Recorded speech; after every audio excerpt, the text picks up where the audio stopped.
안녕하세요. 문학축좀입니다. 오늘 여러분의 손에 쥐어드릴 작품은 윌리엄 셰익스피어의 로미오와 줄리엣입니다. 영문학 역사의 한 획을 그은 윌리엄 셰익스피어에 대한 내용은 맥베스 영상을 참고해 주시면 감사하겠습니다. 로미오와 줄리엣은 아마도 대부분의 사람들이 이름도 알고 있고 내용도 알고 있을 역사상 가장 유명한 희곡이 아닐까 싶습니다. 셰익스피어의 초기작 중 하나로 꼽히는 이 작품은 1591년에서 1595년 사이에 집필된 것으로 추정되죠. 원수 사이인 집안에 소속된 두 젊은 남녀가 서로 사랑하다가 결국 비극적인 죽음을 맞이하게 되는 소재가 너무 매력적인데요. 이 때문에 이 작품은 연극, 영화, 뮤지컬, 오페라 등 정말 많은 예술 장르로 각색되어 왔습니다. 아마도 50, 60년대 생이신 분들은 올리비아 하스의 줄리엣을, 70, 80년대 생이신 분들은 레오나르도 디카프리오의 로미오를 떠올리실 것 같은데요. 나중에 한여름밤의 꿈을 소개해드릴 때도 말씀드리겠습니다만 한여름밤의 꿈과 로미오와 줄리엣은 비슷한 시기에 집필되었습니다. 그래서 한여름밤의 꿈에 이 작품과 유사한 내용이 나오기도 하죠. 그럼 로미오와 줄리엣을 함께 읽어보겠습니다. 이 작품에 등장하는 주요 인물들을 소개하겠습니다. 이 소설의 주인공은 다들 아시다시피 로미오와 줄리엣이죠. 두 사람은 원수 가문에 속한 서로를 사랑하고 있습니다. 로미오에게는 머큐쇼라는 친밀한 친구가 있고 줄리엣에게는 같은 가문의 친척 오빠인 티볼트가 있습니다. 그리고 집안에서 정한 줄리엣의 결혼 상대인 페리스가 등장하죠. 로미오와 줄리엣의 비극적인 사랑에 공감해 그들을 도와주는 신부 로렌스도 중요한 역할을 합니다. 이들이 이 작품의 주요 등장인물이라고 할 수 있습니다. 이 작품의 주요 줄거리를 소개하도록 하겠습니다. 이탈리아 베로나에 있는 몬테규 가문과 캐퓰러 가문은 나름대로 명문 가문인데 불행히도 두 집안은 원수지간이었습니다. 얼마나 사이가 좋지 않았는지 여기저기서 칼싸움을 벌이기 일쑤였고 보다 못한 영주 에스칼로스가 나서 양 집안에 경고를 할 정도였죠. 그러나 해묵은 두 집안의 갈등은 쉽사리 해소되지 않는데 어느 날 몬테규 가문의 벤볼리오와 캐퓰러 가문의 티볼트가 거리에서 시비가 붙어 싸움을 벌이게 됩니다. 소동이 커져 영주까지 출동해 싸움을 잠재우고 다시 한번 양 집안에 함부로 싸움질을 벌이지 말라고 경고를 하죠. 몬테규가 나서 벤볼리오를 나무라는 중에 마침 몬테규의 아들 로미오가 등장하는데 그는 로잘린이란 여자에 대한 짝사랑에 빠져 있었습니다. 한편 캐퓰럿은 자신의 아름다운 외동딸 줄리엣을 페리스 백자에게 시집 보낼 생각을 하고 있었고 밤에 있을 연회에 초대하게 되죠. 로미오는 우연히 캐퓰럿 집안에서 연애를 연다는 사실을 알게 되고 사촌 벤볼리오가 그를 짝사랑해서 건지기 위해 연애에 몰래 참석해 다른 여자들을 구경이라도 하자고 권합니다. 로미오는 벤볼리오 친구 머큐쇼와 함께 가면을 쓰고 몰래 연애에 참석하고 거기서 너무나 아름다운 줄리엣을 보고 한눈에 사랑에 빠지죠. 줄리엣의 사촌오빠 티볼트는 로미오를 알아보고 분노해 그를 쫓아내려 하지만 연애 분위기가 망쳐질 것을 우려한 캐퓰럿이 이를 만류합니다. 로미오는 줄리엣에게 접근해 사랑을 속삭이고 두 사람은 운명처럼 사랑에 빠지는데 서로가 원수 집안 사람인 것을 알고 놀라게 되죠. 그날 밤 로미오는 목숨을 걸고 몰래 캐퓰럿 집에 잠입하여 줄리엣의 창가 아래에서 그녀를 보고자 하고 마침 줄리엣도 창가에 나오는데요. 로미오에 대한 자신의 사랑으로 괴로워하는 줄리엣의 혼잣말을 들은 그는 용기를 내 그녀 앞에 나서고 두 사람은 결혼까지 약속합니다. 다음날 로미오는 로렌스 신부를 찾아가고 줄리엣과 자신의 일을 알리며 자신들의 결혼을 주례해달라고 부탁하죠. 그리고 그날 오후 집을 몰래 빠져나온 줄리엣과 로미오는 로렌스 신부를 찾아가고 신부는 두 사람의 결혼식을 주례해줍니다. 한편 베로나 광장에서 로미오의 친구 머큐쇼와 줄리엣의 사촌 티볼트 간에 시비가 붙어 칼부림이 벌어지는데 로미오가 나타나 이들을 말리죠. 그 와중에 티볼트가 머큐쇼를 공격해 머큐쇼는 사망하고 격분한 로미오가 티볼트와 싸우다가 그만 그를 살해하고 마는데요. 이 사실이 알려지자 영주는 로미오를 베로나에서 추방해버리고 이 사실을 안 줄리엣은 로미오에 대한 사랑과 티볼트에 대한 안타까운 마음에 절망합니다. 추방당한 로미오 역시 괴로워하며 로렌스 신부를 찾아가고 신부는 로미오를 위로하며 추방지인 만토바에 가 있으면 자신이 때를 봐서 두 사람의 결혼을 알리고 용서받을 수 있도록 주선하겠다고 하죠. 로미오는 몰래 줄리엣을 만나고 두 사람은 다시 한번 사랑을 약속한 후 로미오는 만토바로 떠납니다. 그런데 캐퓰럿은 페리스 백작의 요청에 따라 그와 줄리엣의 결혼을 서두르지만 줄리엣이 이를 거절해 캐퓰럿은 노발대발하며 결혼을 강행하죠. 줄리엣은 로렌스 신부를 찾아가 조언을 구하고 로렌스는 마시면 얼마간 죽은 것처럼 되었다가 다시 살아나는 약을 주며 이것을 마시고 죽은 척을 하면 자신이 그녀를 빼돌려 로미오를 만나게 해주겠다고 합니다. 신부는 자신의 작전을 편지로 적어 만토바의 로미오에게 보내지만 전염병으로 가는 길이 끊기는 바람에 편지를 전달하지 못하죠. 결혼식 날 줄리엣은 약을 마시고 죽은 상태가 되어 캐퓰럿 집안은 난리가 나고 이 소식이 만토바의 로미오에게 알려집니다. 로렌스 신부의 작전을 전달받지 못한 그는 크게 절망해 목숨을 끊을 생각으로 독약을 지니고 베로나로 몰래 잠입하죠. 한밤중에 줄리엣의 무덤에 도착한 로미오는 그녀를 추모하기 위해 마침 그곳에 있던 페리스와 칼부림을 하고 페리스는 결국 사망합니다.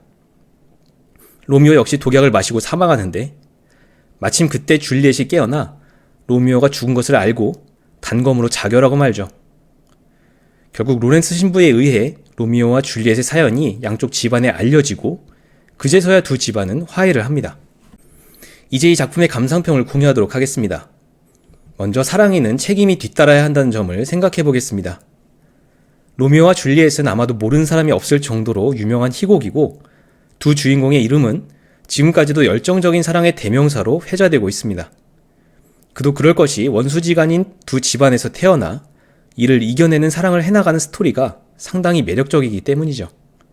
게다가 끝내 사랑을 이뤄내지 못하고 두 당사자의 죽음으로 종결되는 이 작품의 내용은 아련하고 안타까운 느낌마저 줍니다.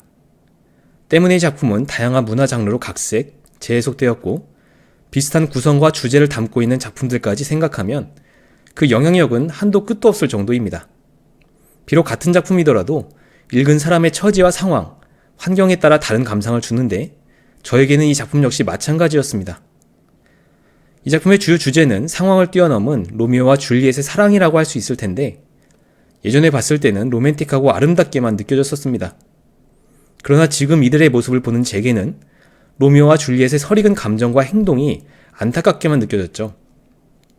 작중 로미오와 줄리엣의 나이는 모두 10대로서 한참 열정에 불타고 있을 시기였고 두 사람은 캐퓰럿 가문의 연회에서 처음 만나 사랑에 빠집니다. 첫눈에 반한 호감을 사랑으로 인식한 두 사람은 바로 그날 밤 줄리엣의 창가에서 앞뒤 잴 것 없이 결혼을 약속하게 됩니다. 그 이후에 어떤 일이 벌어졌고 그 결과가 어땠는지는 이미 우리 모두가 아는 바와 같죠. 로미오와 줄리엣이 이처럼 안타까운 죽음을 맞이하게 된 것에는 여러 가지 이유가 있지만 먼저 그들의 무책임한 행동을 지적하지 않을 수 없습니다. 사랑은 불타는 듯한 열정뿐만 아니라 이를 지켜내기 위한 책임이 뒤따라야 비로소 완성된 사랑의 관계를 이룰 수 있죠. 그리고 이 책임의 범위는 상대방으로 국한되는 것이 아니라 자기 자신과 그리고 두 사람을 둘러싼 주변 사람까지 아우르는 것일수록 더욱더 견고한 관계를 만들어갈 수 있을 겁니다. 하지만 로미오와 줄리엣은 서로에 대한 열정에 불탔을 뿐 자신들의 관계를 위해 책임 있는 행동을 하지는 못한 모습을 보이죠. 이들의 관계를 알게 된 로렌스 신부는 열정에만 불타고 있는 두 사람을 불안하게 바라보며 이렇게 이야기하고 있습니다. 극단적인 기쁨은 극단적인 끝을 맺는 법이고 불과 화약이 만나면 그 절정에서 소멸하는 법이다. 물론 불과 화약이 만난 것 같이 강렬하게 타오른 두 사람의 사랑 이야기이기에 이 작품이 더욱 매력있는 것은 사실입니다. 하지만 절정에서 꺼져버리지 않기 위해서 두 사람이 좀 더 책임있는 행동을 했다면 어땠을까 하는 생각이 들죠. 다음으로 그렇다면 왜 로미오와 줄리엣은 책임있는 행동을 하지 못했는지 생각해 보겠습니다. 앞서 사랑에 눈이 먼 두 주인공의 무책임한 행동을 비판했는데 사실 세상과 인생은 그리 간단한 것이 아니죠. 조금 더 이 작품을 들여다보면서 그들의 심정에 공감해보면 왜 그러지 못했는지 짐작할 수 있다고 생각합니다. 알다시피 로미오의 몬테규 가문과 줄리엣의 캐퓰럿 가문은 베로나의 유명한 원수 집안으로서 영주가 이들 때문에 골머리를 앓을 정도죠. 양 집안 사람들은 서로 만나기만 하면 장소와 상황을 불문하고 으르렁거리기에 바빴고 칼부림도 심심치 않게 벌입니다. 비록 영주는 도시의 치안과 질서를 우려해 양 집안을 단속했지만 이런 행동은 각자의 집안에서 묵인되고 있었기 때문에 쉽사리 해소되지 않죠.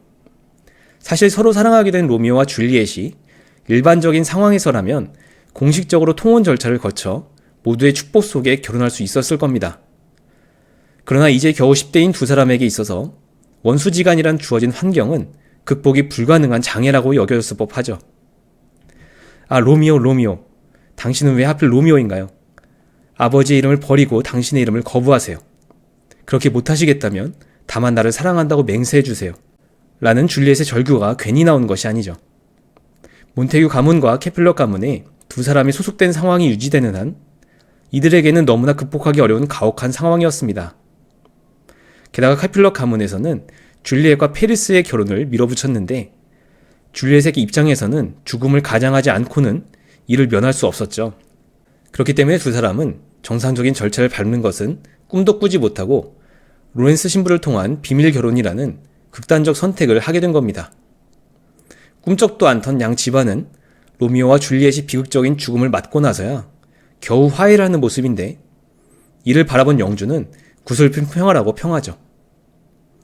이런 상황에서 두 젊은이에게 용기를 내서 책임감 있는 행동을 하라고 하는 것은 전혀 그들에게 공감하지 못하고 내뱉는 말뿐일 수도 있습니다.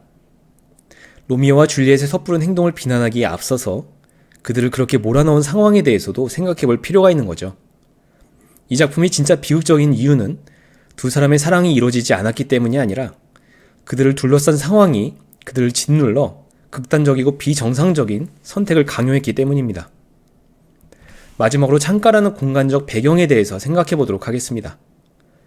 로미오와 줄리엣이란 작품을 생각하면 많은 사람들이 아마도 로미오가 줄리엣의 창가에서 사랑을 고백하는 장면을 떠올릴 겁니다. 이 장면이 많은 독자들과 이 작품을 극화한 연극이나 영화를 본 관객들에게 깊은 인상을 남긴 것은 창가라는 공간이 지닌 특징 때문이라고 생각합니다. 우선 생각해 볼 수 있는 점은 창문이라는 것이 가진 특징인데 보통 창문은 안쪽에서만 열 수 있는 구조로 되어 있죠.